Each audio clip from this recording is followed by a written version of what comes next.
2 दिन में 2 बड़े मैचेस हुए और एक बड़ा टीम तो टूर्नामेंट से बाहर भी हो गया है। यानी होस्ट नेशन वेस्ट इंडीज इस टूर्नामेंट से बाहर हो गया आज सुबह साउथ अफ्रीका से हार के। और ऑस्ट्रेलिया का भी हाल बहुत ही खराब है कल अफगानिस्तान के साथ हारने के बाद। ऑस्ट्रेलिया को आज सिर्फ इंडिया से जीतना नहीं है, ऑस्ट्रेलिया को कंफर्म करना है कि बहुत बड़े मार्जिन से इंडिया को हरा दे, ताकि कल अगर अफगानिस्तान बांग्लादेश को एक बड़े मार्जिन से हरा दे फिर भी ऑस्ट्रेलिया का नेट रन रेट क्रॉस ना कर पाए। अच्छा, आपने नोटिस किया होगा कि अभी तक सिर्फ इंग्लैंड और साउथ अफ्रीका के नाम के सामने क्यू लगा है, यानी दोनों क्वालिफाइड है। इंडिया के नाम के सामने अभी तक क्यू नहीं लगा है। वो इसलिए क्योंकि अभी भी एक इक्वेशन बन रहा है जहां से इंडिया इस टूर्नामेंट से बाहर हो सकता है। वो है कि अगर आज ऑस्ट्रेलिया इंडिया को 41 रन से हरा दे और कल अफगानिस्तान बांग्लादेश को 83 रन से हरा दे, तो ऑस्ट्रेलिया और अफगानिस्तान क्वालिफाई हो जाएगा और इंडिया क्वालिफाई नहीं होगा। एक इक्वेशन बन रहा है, तो इसलिए इंडिया के नाम के आगे अभी भी क्यों नहीं लगा है। पहले हम south Africa versus West Indies के मैच के बारे में बात कर लेते हैं। साउथ अफ्रीका को जितना भी टारगेट मिले, चाहे 120 का हो 100 का हो, इस पूरे टूर्नामेंट में साउथ अफ्रीका मर मर के ही जीता है। मतलब उनके फैंस को हार्ट अटैक आ जाता होगा कि हर एक मैच इतना क्लोज हार हार के जीतता है। मैंने पहले भी ये चीज कह चुका हूं कि वेस्ट इंडीज के स्क्वाड पे अच्छे बॉलर्स नहीं है। टू बी वेरी ऑनेस्ट, इनका हेवी बैटिंग साइड है, कुछ आरसीबी जैसा है इनका पॉलिसी, ठीक है। हेवी बैटिंग साइड है और जिस दिन बैट्समैन को कुछ अच्छा करना होता है बड़े मैच पे, उस दिन बैट्समैन भी फेल हो जाता है। आज साउथ अफ्रीका पहले टॉस जीत के फील्डिंग करते हैं, बहुत ही इंपॉर्टेंट टॉस था, बहुत ही इंपॉर्टेंट टॉस जीते। और साउथ अफ्रीका के प्लेइंग इलेवन में एक चेंज था, एक एक्स्ट्रा स्पिनर आता है शामशी बटमैन की जगह। और मैं थोड़ा सा शॉक था क्योंकि पहले कुछ ओवर में सिर्फ एक ही पेसर बॉल डाल रहा था, वो है यनसेन, बाकी सब स्पिनर चल रहे थे। मैं सोच रहा था क्या हो क्या रहा है।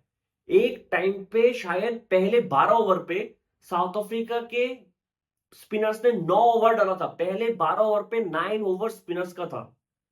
जब आपके टीम में रवाडा और नोटिया है, फिर भी पहले 12 ओवर में, यानी पहले नए बॉल के साथ पावर प्ले में पहले 12 ओवर तक साउथ अफ्रीका ने स्पिनर्स को ही बॉल दिया है। जब आपके पास रबाडा नॉर्के जैसे आपने लास्ट टाइम कब देखा था T20 क्रिकेट में कि पहले 12 ओवर में 9 ओवर स्पिनर्स डाल दिए? बहुत ही कम देखा था। मतलब शुरू में थोड़ा सा डाउट हो रहा था कि मार्करम कर क्या रहा है, लेकिन फैसला सही निकला है।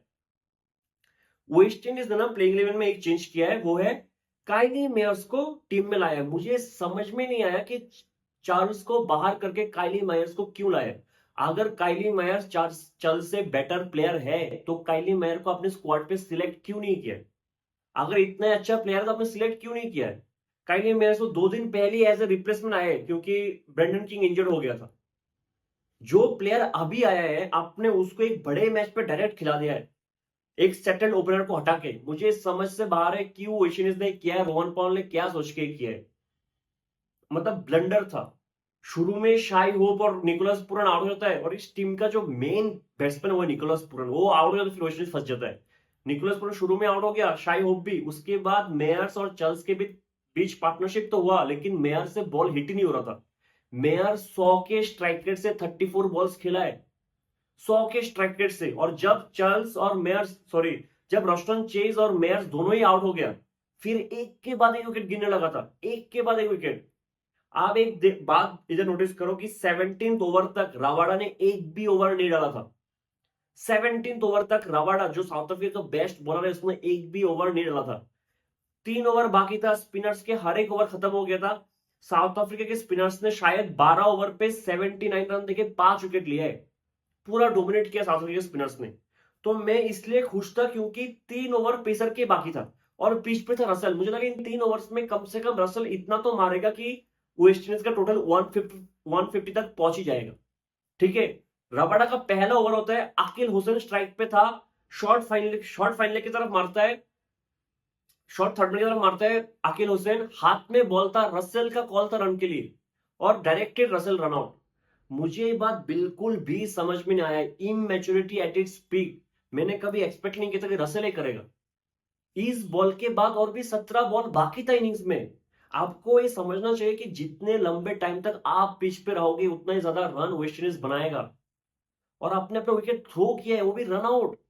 अकील हुसैन का कॉल नहीं था, रसल का कॉल था। जब तक अकील हुसैन के बैट पे बॉल लगाया, रसल तो आधे क्रीज पे भाग गया था। मतलब रसेल से इससे बहुत ज्यादा ही एक्सपेक्ट करते हैं हम, टू बी वेरी ऑनेस्ट। आप इतना अच्छा फिनिशर, आपके पास इतना ज्यादा पावर है, आप 20 ओवर तो खेल लेते, क्या हुआ एक ही बॉल स्ट्राइक पे था अकील हुसैन, दूसरे बॉल पे आपको स्ट्राइक नहीं देता, तीसरे बॉल पे स्ट्राइक नहीं देता, आप डेंजर एंड पे भागे हो। उसके बाद क्या, उसके बाद वेस्ट इंडीज कुछ कर नहीं पाए, 135 में खत्म 20 ओवर में। फिर आ जाता है बारिश। अब बारिश की वजह से 17 ओवर्स का मैच हो जाता है साउथ अफ्रीका के लिए। 17 ओवर्स में साउथ अफ्रीका को सिर्फ 123 रन बनाना था। इतने लो स्कोरिंग चेस पे साउथ अफ्रीका को बस सिर्फ एक ही चीज कंफर्म करना था कि हम विकेट नहीं गवाएंगे। अगर आप विकेट बचा के 17 ओवर्स बैटिंग करोगे, आप हो ही नहीं सकता कि आपसे 120 चेज नहीं होगा, ठीक है। अगर आप विकेट बचा के पूरे ओवर्स खेल जाओगे, चांस ही नहीं है कि आपसे ये चेज नहीं होगा, होना ही होना था। अब रसेल आता है, अपने पहली ओवर पे हेंड्रिक्स और डिको को आउट कर देता है।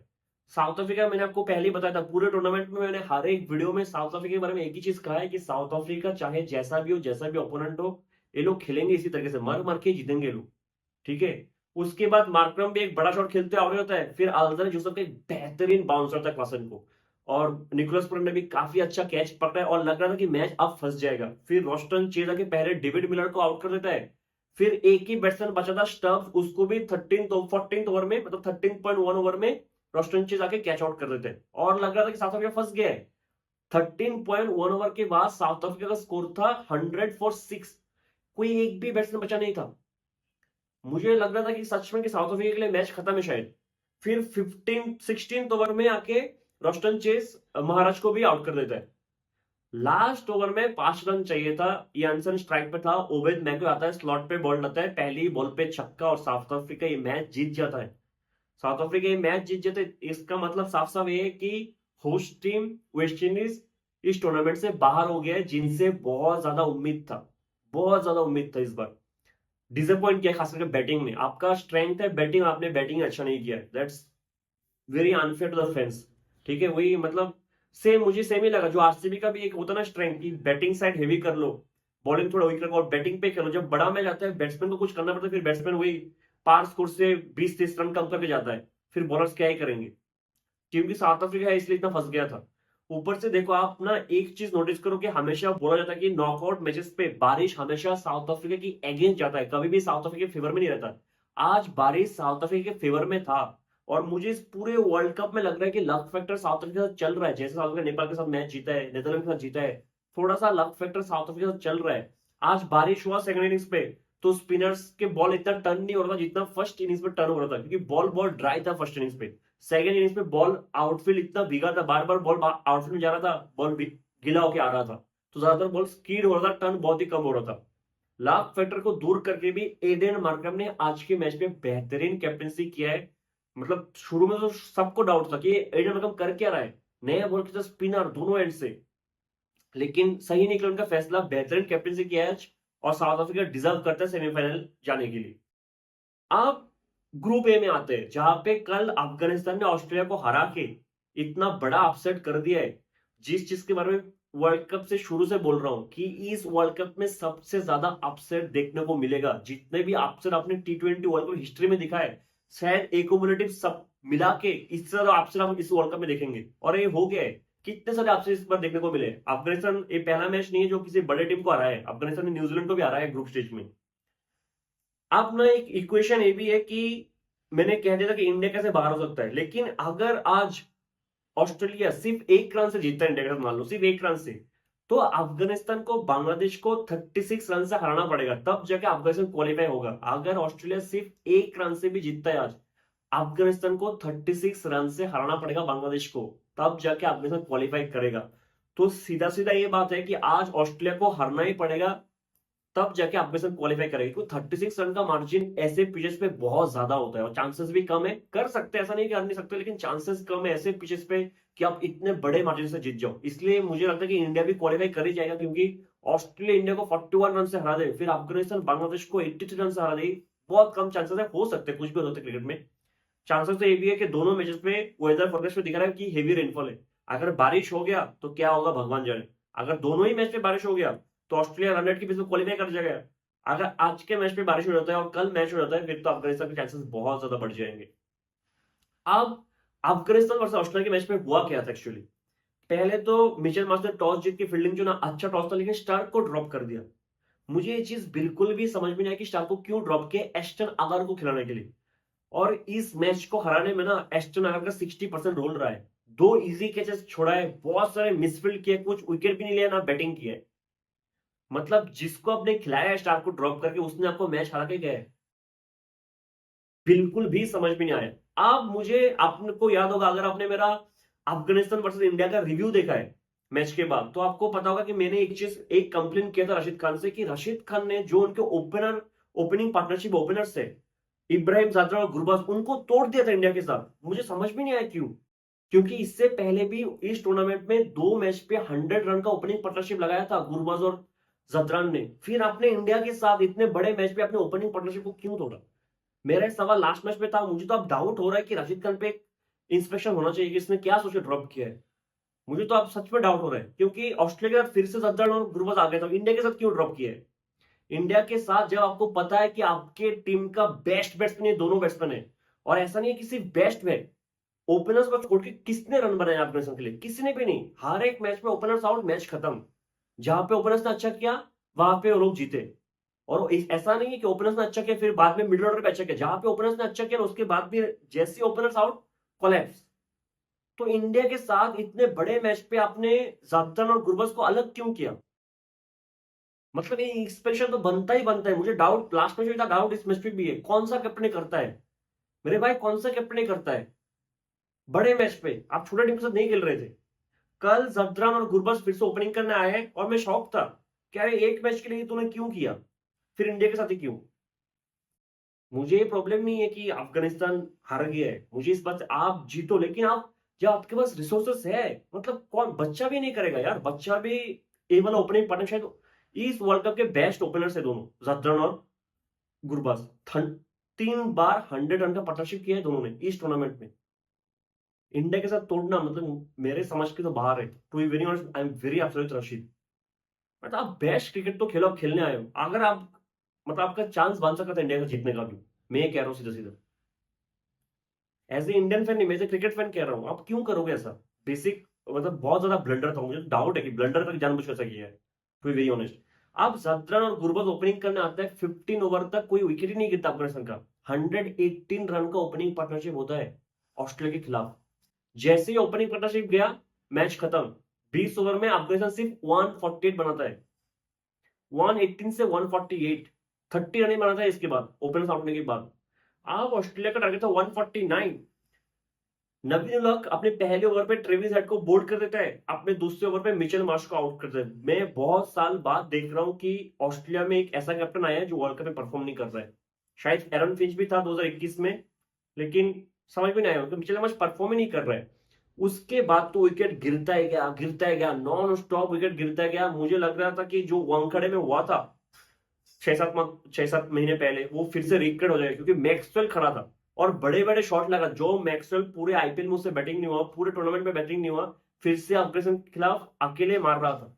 और मुझे डाउट था कि मैक्सवेल फिर से जिता देगा, लेकिन इस बार गुलबदीन की बॉल पे मैक्सवेल शॉट खेलते हैं, नूर का बेहतरीन कैच था पॉइंट पे, बैकवर्ड पॉइंट, तो शायद बेहतरीन कैच था। और आपको याद होगा शायद वानखेड़े में जो मैक्सवेल का कैच छूट गया था, वो नूर के बॉल में मुजीब ने छोड़ा था, लेकिन नूर ने बेहतरीन कैच पकड़ा। कल दिन ही गुलबदीन का था, आके स्लोअर वंस कटर पे कटर डाल रहा था, एक के बाद एक विकेट ले रहा, 4 विकेट लिया गुलबदीन ने कल।